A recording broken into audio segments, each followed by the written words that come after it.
I wish I could tell you this was just some crazy rumor floating around the neighborhood. I wish I could say the story ended with a couple of nasty emails and a few warning letters. But no, this got personal. This turned criminal.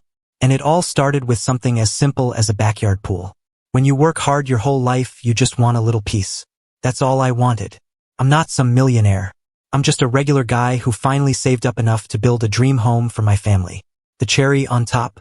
A small but beautiful backyard pool. Nothing huge, nothing fancy.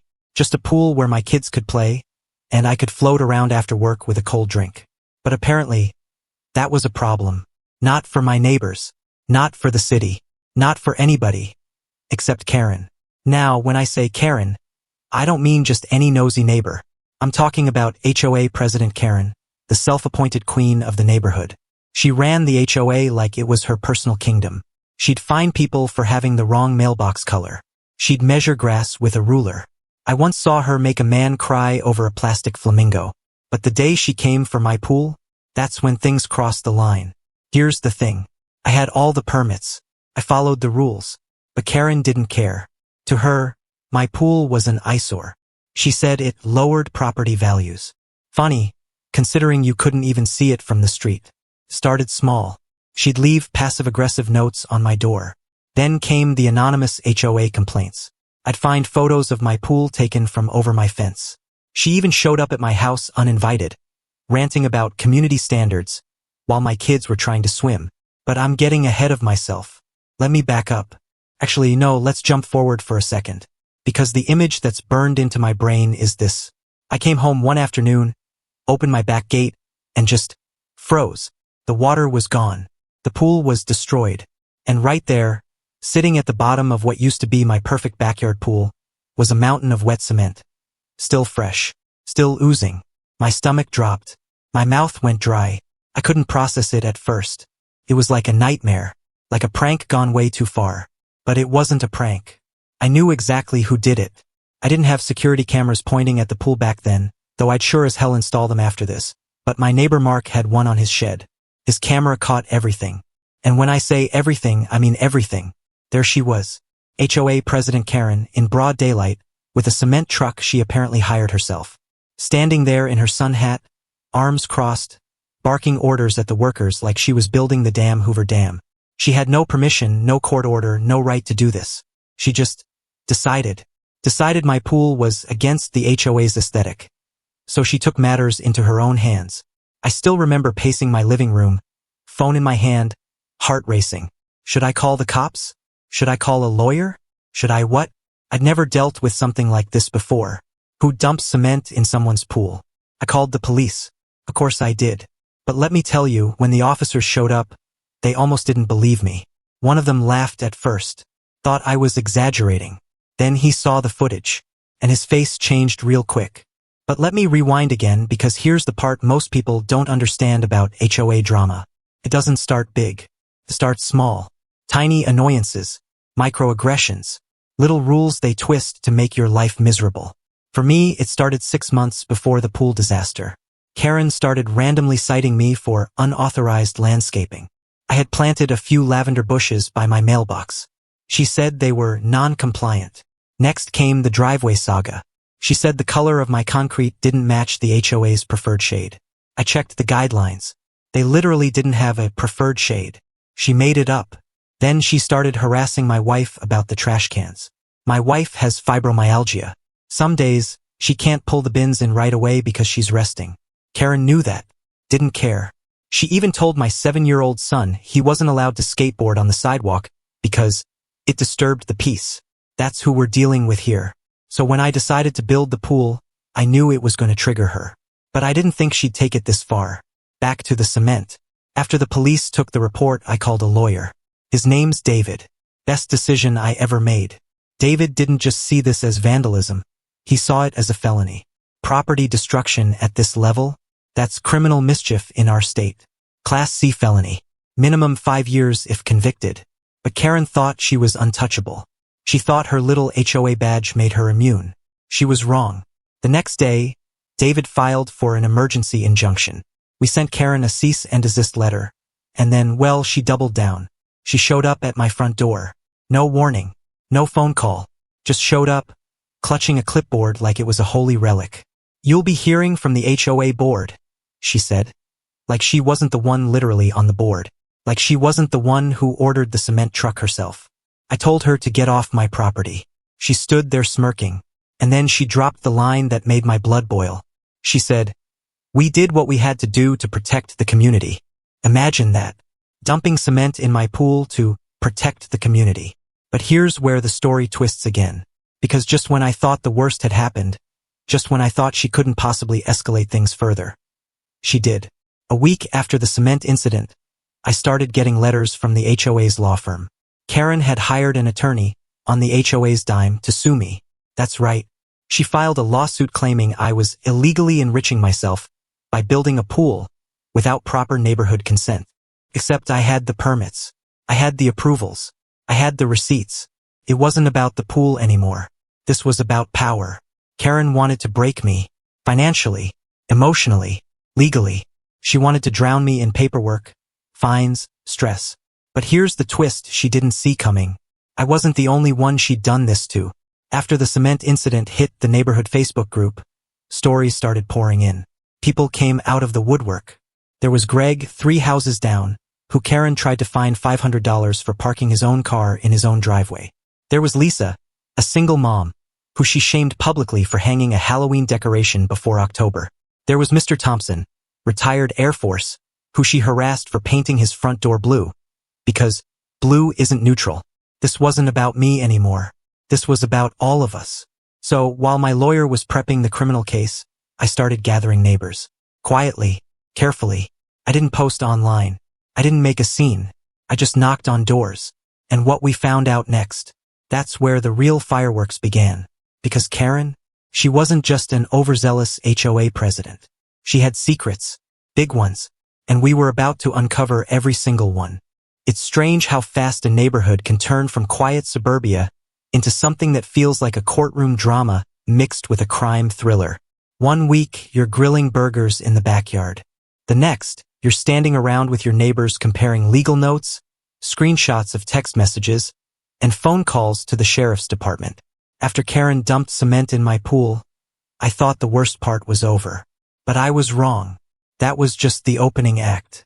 Because once we started digging into Karen's past, that's when things went sideways fast. Let me jump forward for a second. Picture this. It's a Wednesday night. My living room is packed.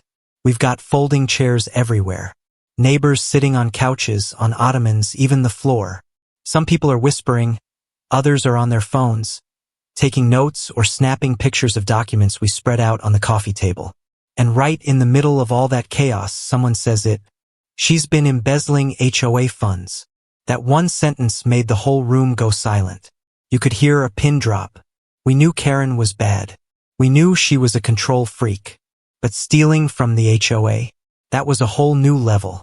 Let me rewind and explain how we got there. After the cement disaster, my lawyer David advised me to check the HOA's financial records. By law, the homeowners have the right to request those. Karen always made it sound like those records were top secret. But legally, we could see every check she wrote on behalf of the HOA. So we submitted a formal request. And when the records arrived, man, you wouldn't believe what we found. Tens of thousands of dollars in consulting fees. Mysterious landscaping expenses that didn't match any actual work. Checks written to companies that didn't exist. Turns out, Karen wasn't just micromanaging the neighborhood. She was robbing it blind. She had set up fake maintenance contracts with companies she controlled. We even found payments to a company called Careco Property Solutions. No joke. The company address was her sister's house. And all this time, she was nickel-and-diming us over trash cans and grass length. Now, here's where things really get twisted. Karen thought she was smart. She thought she could cover her tracks because she believed no one would ever check the books. Most HOA members don't. They just pay the dues, grumble a little, and move on. But once the cement hit my pool, we weren't just grumbling anymore. We were coming for the truth. And if you like this one, you'll love the next. Subscribe and turn on notifications, because we drop new HOA tapes every Friday. You're not going to want to miss what happens next. Let me tell you about the night I confronted Karen face to face. This wasn't a casual chat over the fence. This was courtroom energy, but in my front yard. The cement was still sitting in my pool. I hadn't even cleaned it up yet. I wanted her to see what she did. So I texted her. Told her to come over. Told her I had something she needed to see. She showed up 20 minutes later like she was walking into a business meeting. Clipboard in hand, HOA badge on her shirt like she was a sheriff or something. I led her straight to the backyard. When she saw the cement still sitting in the pool, she didn't flinch. She actually smiled. That's when I knew. This woman wasn't sorry. She was proud of what she did. "You'll thank me one day," she said, standing there in my backyard like she owned the place. Pools attract the wrong crowd. I stared at her, trying not to lose it. But then I pulled out the folder. The receipts. The checks with her signature. The shell companies. The phony maintenance invoices. All of it. Her face changed real quick. "No comment," she said, lips pressed tight. "I'll let my attorney handle that." But I wasn't done. I told her about the neighborhood meeting we'd had. How everyone knew. How the HOA board wasn't really a board. It was just her and two of her friends signing off on each other's nonsense. And then I dropped the real bomb. "We've already contacted the county prosecutor," I said. Her eyes twitched when I said that. Just for a second. But I saw it. That's when the panic started setting in. Now, let me tell you something about people like Karen. They don't crumble right away. At first, they double down. They bluff. They threaten. They try to scare you back into silence. And that's exactly what she did. The next morning, I woke up to find a letter taped to my front door. No envelope. Just taped there like some weird horror movie note. It said I was being fined $5,000 for hostile behavior toward HOA leadership. That's how crazy this got. She actually tried to find me. After she destroyed my pool, after she robbed the HOA, after she got caught. She still thought she could bully her way out of it. But here's the part she didn't know. This wasn't about me anymore. This was about the whole neighborhood. We had people coming forward left and right. Emails, texts, photos of Karen doing shady stuff over the years. There was video of her screaming at an elderly couple for putting up a bird feeder.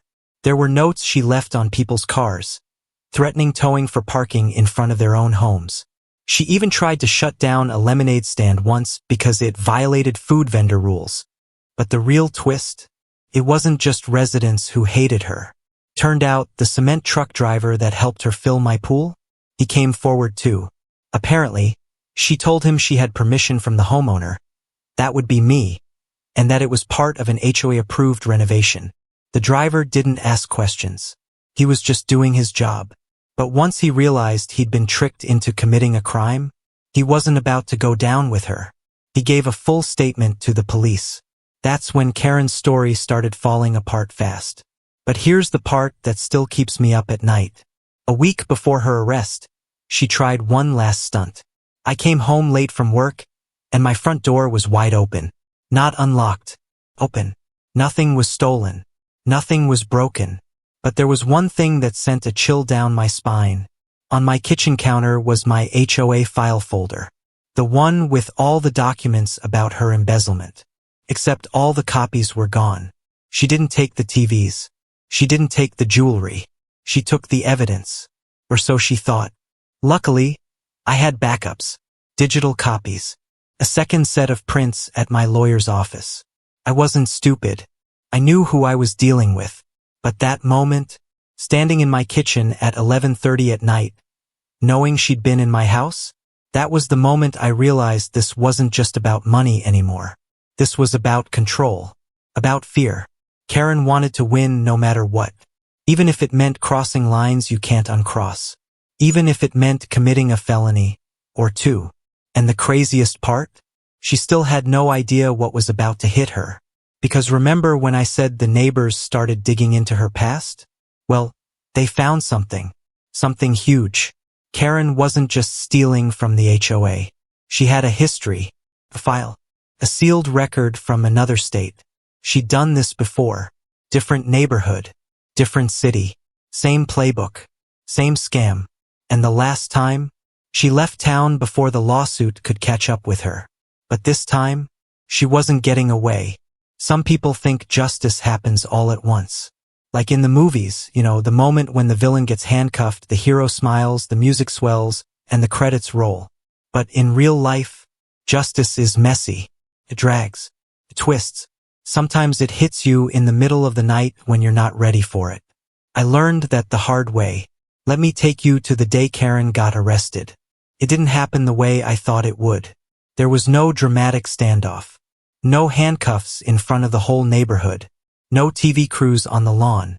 Instead, it happened while I was in line at the grocery store. My phone buzzed. A text from my neighbor Lisa. All it said was, "They got her."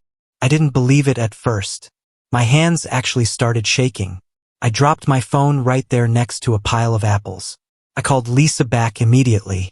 Turns out, the county sheriff's office had been quietly building the case. Between the cement in my pool, the embezzlement records, the fake companies, the cement truck driver statement, and the break-in at my house, they had more than enough to take action. They picked Karen up at her house early that morning. No sirens, no drama, just knocked on the door and took her in. When the news spread, the neighborhood didn't know how to react. Some people cheered. Others were scared. A few folks whispered things like, "I knew something was off about her." But here's the thing, this wasn't over. Not even close. Because even though Karen was in cuffs, the damage she left behind, that was still sitting in our yards, in our bank accounts, in our minds. For me, it was literal. I still had a backyard full of cement. Contractors quoted me $60,000 to fix the pool. Some said it might cost even more because the rebar was ruined. The walls were cracked. It wasn't just about scooping the cement out, it was about starting over. Meanwhile, HOA dues were still frozen because of the investigation. Bills were piling up. Lawyers were circling. The neighborhood was basically on life support. But let me jump forward for a second because this story, it has another twist. After the arrest, the HOA board tried to pretend they didn't know what Karen was doing. They held a special emergency meeting in the clubhouse. Everyone showed up, some folks in pajamas, others still in work clothes. Nobody wanted to miss it. The acting vice president stood up at the front of the room and said, "We are shocked by these allegations.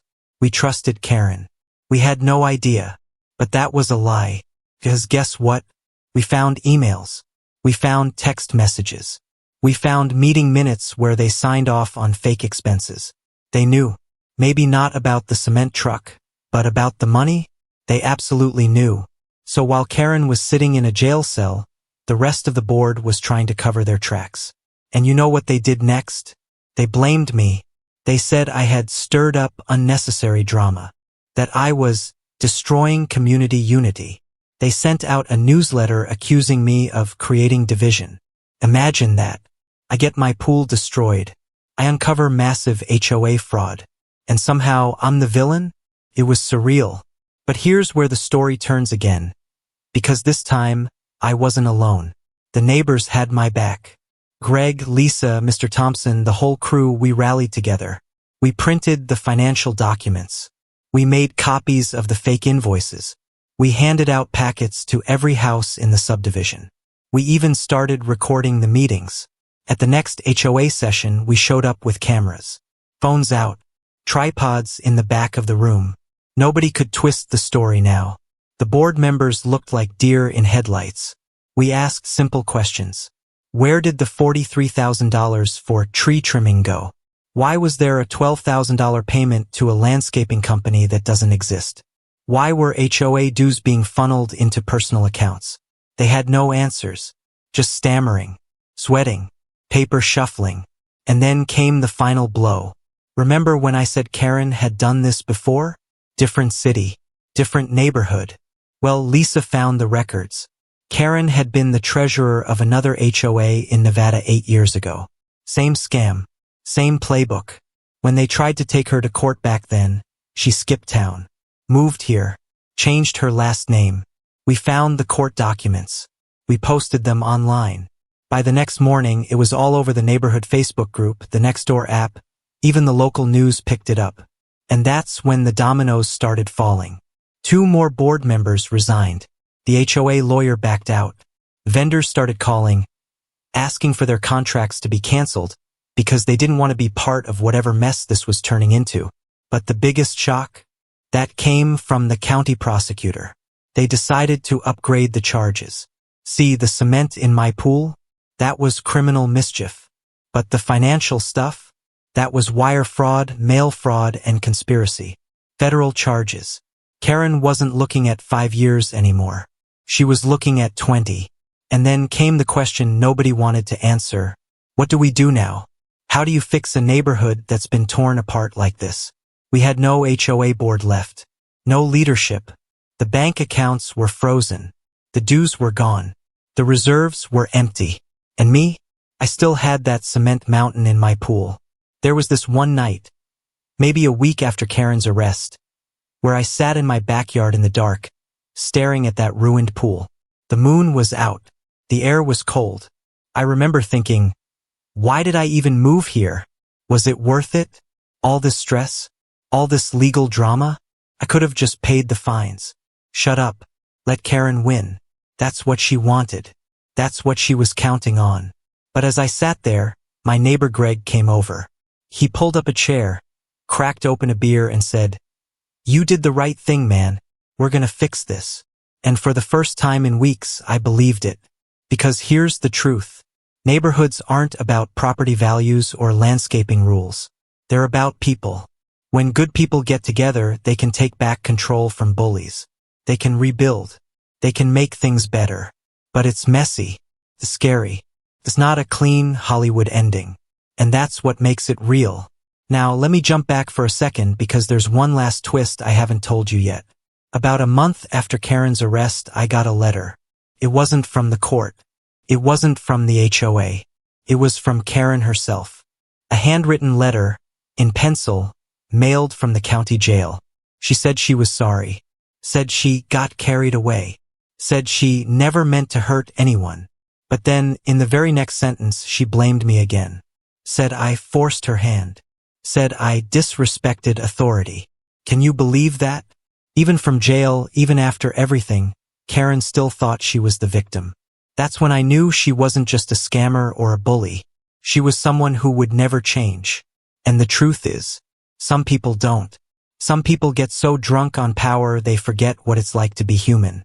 But the rest of us, we don't have to let them win. Sometimes when you think a story is over, life throws you one more curveball. That's exactly what happened after Karen's arrest.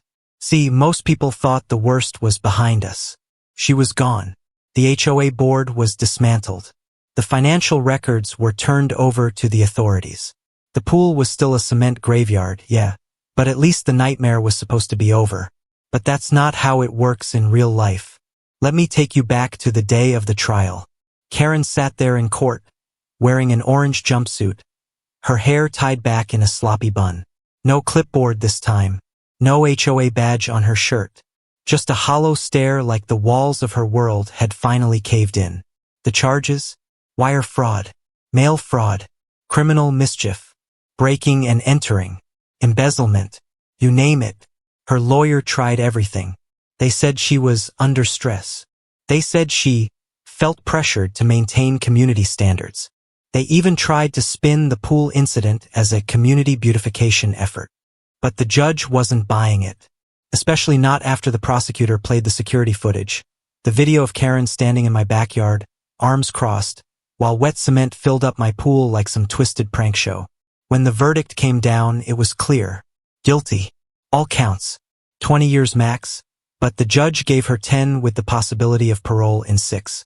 That might not sound like much, but for someone like Karen, someone who lived for control, 6 years in a cell might as well be a lifetime. But here's where the final twist comes in. Because while Karen sat in jail, the neighborhood still had to pick up the pieces. At first, nobody wanted to step up. Nobody wanted to run the HOA. The whole idea of community leadership was basically radioactive at that point. People were scared, burned out, tired of meetings and drama. So guess who the neighborhood nominated? Me. At first, I said no. I didn't want the job. I just wanted my pool back. I wanted my life back. I didn't want to spend my weekends arguing over fence heights and mailbox colors.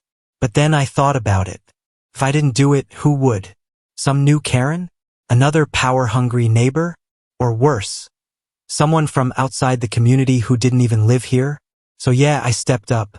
Not because I wanted to, but because sometimes the only way to make sure the bullies don't win is to stand in their spot and do it the right way. We rewrote the bylaws. We canceled all the shady contracts. We froze HOA dues for a full year to rebuild trust. And the best part? We made it impossible for any one person to have that much power again. Every financial decision now requires a vote. Every meeting is recorded and posted online. We even started having monthly neighborhood BBQs. No agendas, no votes, just people getting to know each other again. The way it should have been all along. But let me jump back one last time, because there's something I never told anyone. About 2 months after Karen's conviction, I finally had the pool fixed. It wasn't easy. Cost me more than I wanted. Took longer than expected.